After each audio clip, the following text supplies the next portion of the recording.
Welcome back to Good Morning Boss. Mga boss, napuntahan ng ating kaibigan na si Carla Paderna ang isang rodeo festival na ginaganap sa Masbate para tutukan ang kanilang cattle industry. Panuorin natin ang mga naganap dito sa ating special feature.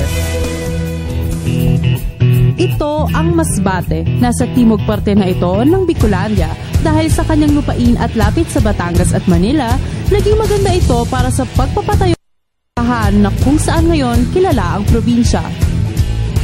Kaya sa aking pagdalo sa kanilang rodeo festival, kinumusta ko na rin ang estado ng kanilang sikat na industriya. Ayon nga kay Bureau of Animal Industry Director Rubina Crescencio, nandito sa Masbate ang mga malalaking cattle producers. Masbate claim that this is the cattle country of the Philippines. Talagang nandito yung malalaking mga cattle producers. Kasi strategic yung location ng Masbate. They provide mga breeding animals in other parts of the country.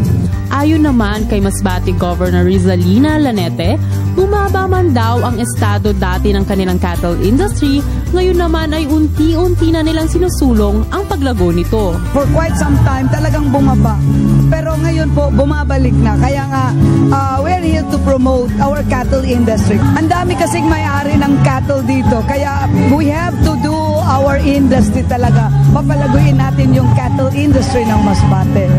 At ang industriya ngang ito ang pangunahing sinusulong din ng kanilang taunang rodeo festival.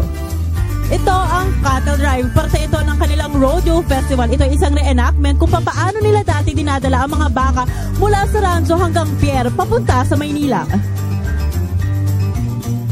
Dito din sa rodeo festival namin nakausap si Edwin Du, isang ranchero na nagbibreed at nagbibenta ng mga baka sa mga iba't ibang parte ng bansa.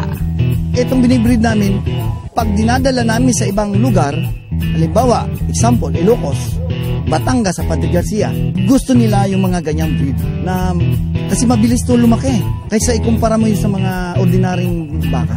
Why? Kasi kaya nga bumibili ng bull na mahal para yung anak noon maganda, mabilis lumaki. At syempre, hindi lang ang mga ranchero ang nakikinabang sa industriya ng bakahan sa Masbate.